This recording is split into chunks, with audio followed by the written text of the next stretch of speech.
Lectura, Salmo y Evangelio de hoy lunes, 2 de septiembre del 2024. Lectura de la primera carta del apóstol San Pablo a los Corintios capítulo 2, versículos del 1 al 5. Yo, hermanos, cuando vine a vosotros a anunciaros el misterio de Dios, no lo hice con sublime elocuencia o sabiduría, pues nunca entre vosotros me precié de saber cosa alguna, sino a Jesucristo, y este crucificado. También yo me presenté a vosotros débil y temblando de miedo, mi palabra y mi predicación no fue con persuasiva sabiduría humana, sino en la manifestación y el poder del Espíritu, para que vuestra fe no se apoye en la sabiduría de los hombres, sino en el poder de Dios. Palabra del Señor. Salmo responsorial 118. Respondemos. Cuánto amo tu ley, Señor. Cuánto amo tu voluntad. Todo el día estoy meditando. Respondemos. Cuánto amo tu ley, Señor. Tu mandato me hace más sabio que mis enemigos. Siempre me acompaña. Respondemos. Cuánto amo tu ley, Señor. Soy más docto que todos mis maestros, porque medito tus preceptos. Respondemos.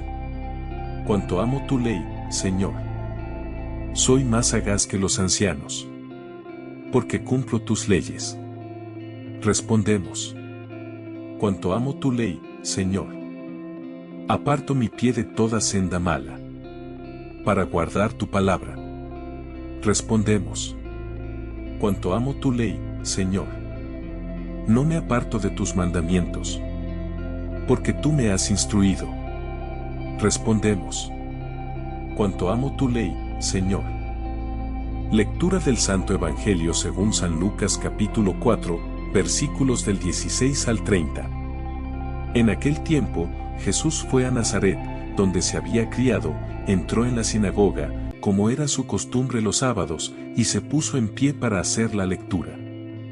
Le entregaron el rollo del profeta Isaías y, desenrollándolo, encontró el pasaje donde estaba escrito: El Espíritu del Señor está sobre mí, porque Él me ha ungido.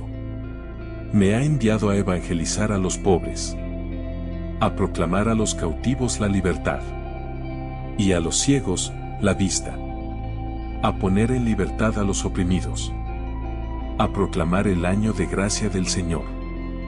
Y, enrollando el rollo y devolviéndolo al que lo ayudaba, se sentó. Toda la sinagoga tenía los ojos clavados en él. Y él comenzó a decirles: Hoy se ha cumplido esta escritura que acabáis de oír. Y todos le expresaban su aprobación y se admiraban de las palabras de gracia que salían de su boca. Y decían: ¿No es este el hijo de José? Pero Jesús les dijo: Sin duda me diréis aquel refrán: Médico, cúrate a ti mismo, haz también aquí, en tu pueblo, lo que hemos oído que has hecho en Cafarnaúm.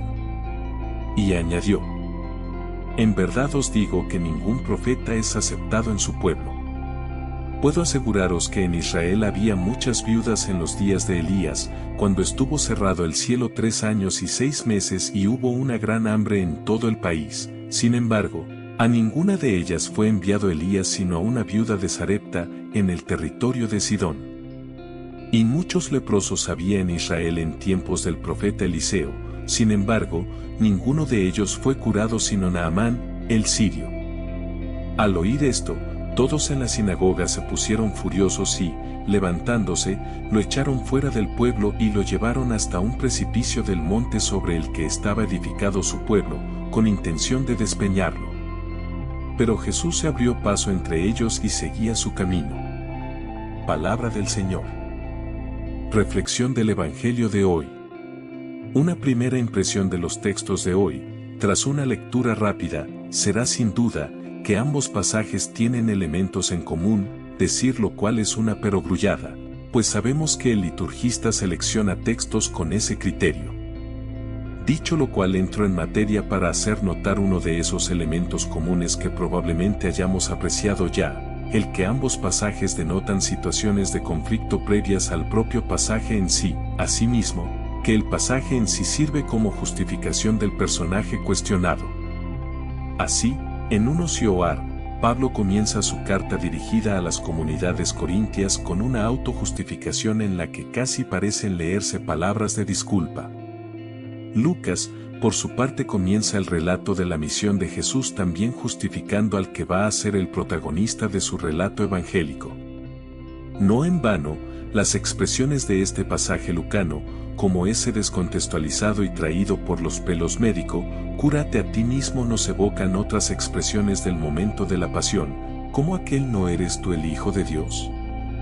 Pues sálvate a ti mismo, lo cual nos induce a pensar que, en efecto, ya al comienzo del relato de la misión jesuana, Lucas está anticipando su final y, de esta forma, tratando de responder al descrédito de los seguidores de Jesús por el fracaso de una misión que acaba en una cruz romana, descrédito ante ajenos, frustración en el seno de la propia comunidad lucana.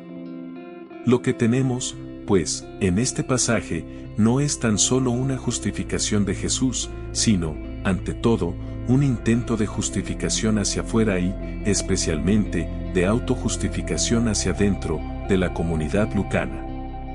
Como autojustificación, se trata de darse respuestas ante la situación de hecho que vive esta comunidad a fines del siglo I, cuando escribe Lucas, y de su sentido, si lo tiene.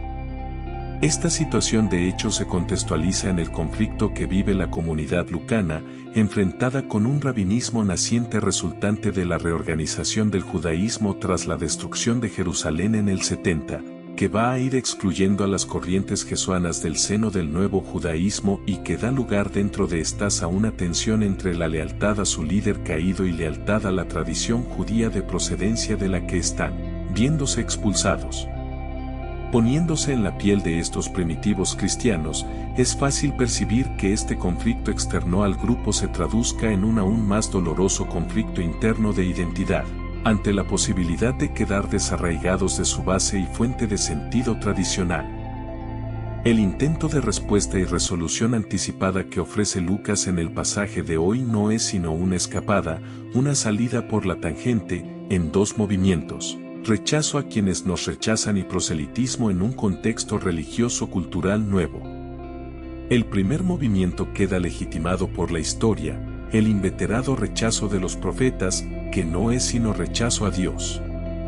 En consecuencia, Dios, en la figura profética de la nueva comunidad, repudia a los que le rechazan.